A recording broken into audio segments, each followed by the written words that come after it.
You want to change the world? Start off by making your bed. If you make your bed every morning, you will have accomplished the first task of the day.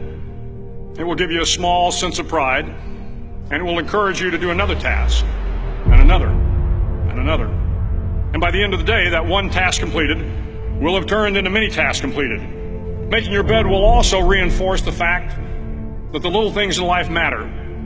If you can't do the little things right, you'll never be able to do the big things right. And if by chance you have a miserable day, you will come home to a bed that is made, that you made. And a made bed gives you encouragement that tomorrow will be better. To pass SEAL training, there are a series of long swims that must be completed. One is the night swim. Before the swim, the instructors joyfully brief the students on all the species of sharks that inhabit the waters off San Clemente. They assure you, however, that no student has ever been eaten by a shark, at least not that they can remember. But you are also taught that if a shark begins to circle your position, stand your ground. Do not swim away. Do not act afraid. And if the shark, hungry for a midnight snack, darts towards you, then summons up all your strength and punch him in the snout, and he will turn and swim away. There are a lot of sharks in the world.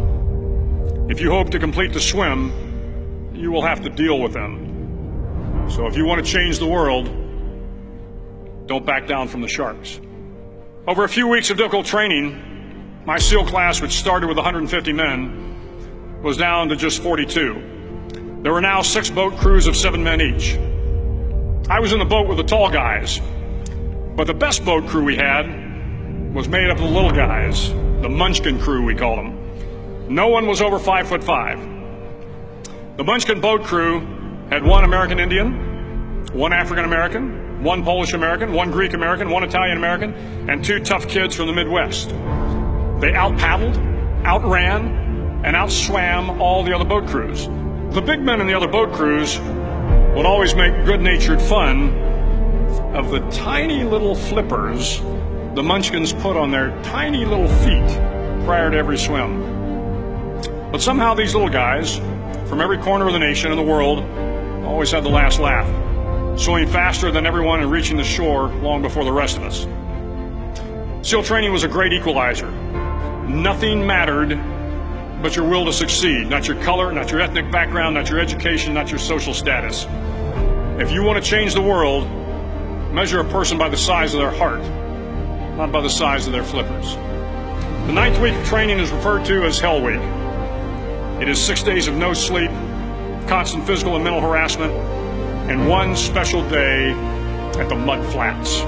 The Mud Flats are an area between San Diego and Tijuana where the water runs off and creates the Tijuana Sloughs, a swampy patch of terrain where the mud will engulf you. It is on Wednesday of Hell Week that you paddle down to the Mud Flats and spend the next 15 hours trying to survive the freezing cold, the howling wind, and the incessant pressure to quit from the instructors. As the sun began to set that Wednesday evening, my training class, having committed some egregious infraction to rules, was ordered into the mud. The mud consumed each man till there was nothing visible but our heads. The instructors told us we could leave the mud if only 5 men would quit. Only 5 men, just 5 men, and we could get out of the oppressive cold. Looking around the mud flat, it was apparent that some students were about to give up. It was still over 8 hours till the sun came up. 8 more hours of bone-chilling cold. The chattering teeth and the shivering moans of the trainees were so loud, it was hard to hear anything.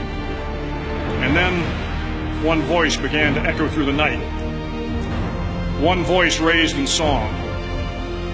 The song was terribly out of tune, but sung with great enthusiasm.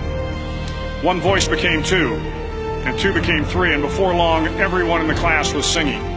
The instructors threatened us with more time in the mud if we kept up the singing, but the singing persisted, and somehow the mud seemed a little warmer, and the wind a little tamer, and the dawn not so far away. If I have learned anything in my time traveling the world, it is the power of hope, the power of one person, a Washington, a Lincoln, King, Mandela, and even a young girl from Pakistan, Malala. One person can change the world by giving people hope. So if you want to change the world, start each day with a task completed. Find someone to help you through life. Respect everyone. Know that life is not fair and that you will fail often. But if you take some risks, step up when the times are the toughest, face down the bullies, lift up the downtrodden, and never ever give up. If you do these things, the next generation and the generations that follow will live in a world far better than the one we have today. And what started here will indeed have changed the world for the better.